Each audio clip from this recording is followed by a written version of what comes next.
Hey there, West Michigan. Thanks for watching 13 Plus. I'm meteorologist Michael Behrens. It was kind of a gloomy Saturday out there. The rain showers started to move in by the afternoon and evening, and that rain only going to become more widespread tonight. So to leave you with some happy thoughts, here's a look at the sunset we got from yesterday. It was certainly a better day out there. Mike sent us this picture from Grand Haven. Beautiful sunset out there on your Friday. Of course, if you took any photos around West Michigan, rain or shine, you can find me on social media and send them my way. Meteorologist Michael Behrens on Facebook and at Mike Behrens WX on the X, Twitter, Instagram, and Threads.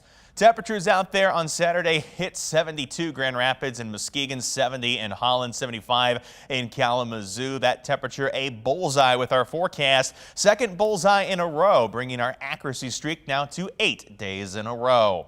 When it comes to tomorrow, you should expect temperatures to be dropping in addition to the rainfall moving in. That's why 13 weather ball is lit up in blue as cooler temperatures are in view, and the weather ball is blinking bright with rain in sight. The 13 Weather Ball is sponsored by LaFontaine Lincoln Grand Rapids. And those temperatures tonight, despite the cooler weather tomorrow, will actually stay milder as the rain moves in. That's because the rain, of course, is going to bring up our humidity levels a bit. Dew points now in the mid to upper 50s, even some 60s out there. The temperature can't go below the dew point, so that's going to keep temperatures again on the milder side tonight compared to the last couple of evenings out there. In fact, only dropping to the mid 50s tonight as showers become more widespread. Rain will take us through the first part of the day Sunday, but by the late afternoon and evening, that rain will start to move out and clearing skies will start to move in. In fact, we're going to call those temperatures 68 for tomorrow after dropping to 56 tonight. Most of the rain again likely in the first half of the day will be drying out by tomorrow evening. Monday will stay in the 60s. Can't rule out a sprinkle, but looking much drier, partly cloudy skies to kick off the work week. Here's the radar as of about 10:30. Only some light rain in West Michigan, but the heavier stuff was just across the lake in northern Illinois and southern Wisconsin. That's heading our way in the coming hours as the system stretches through the region, bringing us rain chances overnight and into the day Sunday. Hour by hour here shows shower activity becomes more widespread as we work our way past midnight and into early Sunday morning. Showers heaviest near sunrise and through the morning hours Sunday. Possibly you might get some thunder in here. It's really just going to be rain with embedded thunder, though. I wouldn't really call these storms. The rain chances start to become a little bit less as we work our way past the lunch hour. Rain becomes more scattered and eventually comes to an end as we head into Sunday evening. The rain chances largely push out of West Michigan as we head toward Monday, but again, can't rule out a sprinkle from those partly cloudy skies as we head through your Monday.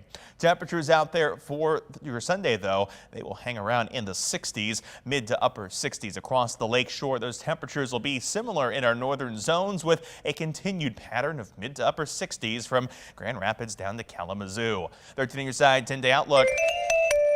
Temperatures stay in the 60s through the start of the week, but return to the 70s by Tuesday. We're getting into the 80s by the mid to late week. It's the last week of summer, but it sure won't feel like it. First weekend of fall sees humid conditions and temperatures that stay in the upper 70s before rain chances at the end of the forecast start to cool temperatures back down near normal.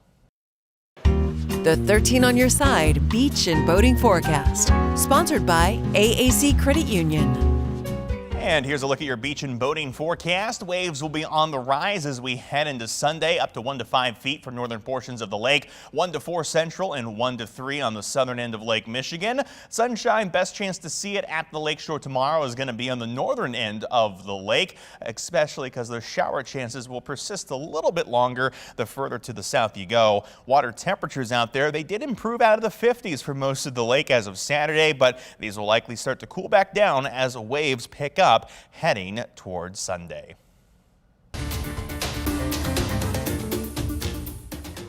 And now to new information about that missing boater on Lake Michigan. After searching for days, emergency crews have recovered the body of a missing fisherman from the lake. 61-year-old David Splitt left for a fishing trip out of Spring Lake on Tuesday and never returned.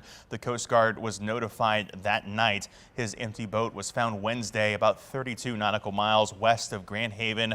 After calling off the search Yesterday, authorities say deputies from Ottawa County found Splitt's body in 35 feet of water. So far, we haven't been told where he was found, but the last ping on his cell phone was near Holland.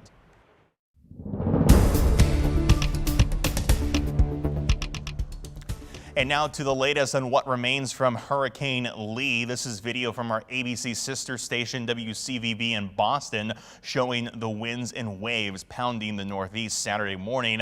That storm now moving off to portions of Canada. Here's where we see the latest on Hurricane Lee, or now post-tropical storm Lee, as it sits at this moment, pushing its way out of Maine and in through portions of Nova Scotia and up through Canada. This storm still packing some pretty strong winds, 65-mile-per-hour sustained winds as of the 8 o'clock advisory on Saturday, gusting to 85 miles per hour. The path for what remains of Lee will show the wind field shrinking as we head through the next 24 hours, and it moves off into the North Atlantic. And while the storm will lose the tropical storm characteristics, it's going to travel over toward the UK, potentially bringing them some pretty heavy rain.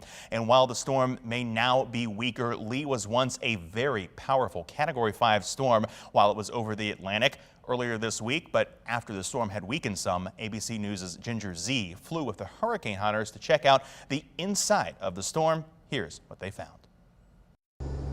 Tonight, a look from inside Hurricane Lee. There's a hurricane. Yeah, there it is. We joined a mission with the hurricane hunters. We are doing what they call the first pass, and I'm just starting to see some storm structure.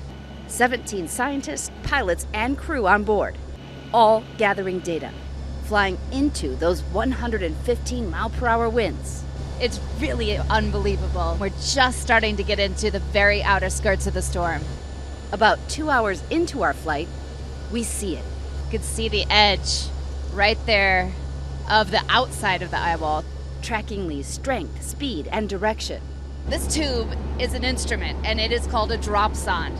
Leanna's about to drop many of these right out the airplane through that chute into the eye wall. It will get data like temperature, pressure, wind speed. It'll send all of that info right into tonight's computer models and make a better forecast. With instruments on board, plus sail drones, they saw 28-foot waves near the center of Lee as it churned over the Atlantic. We made multiple passes through the eye wall. We made it through the eye of the hurricane. Now we go into the eye wall on the eastern side. Remember, that's the dirty side, so it could be a little bit more turbulent. Tonight, Lee is weakening but growing in size. Looks like an ice center. The cloud's 600 miles across, and hurricane hunters will be on it the whole way.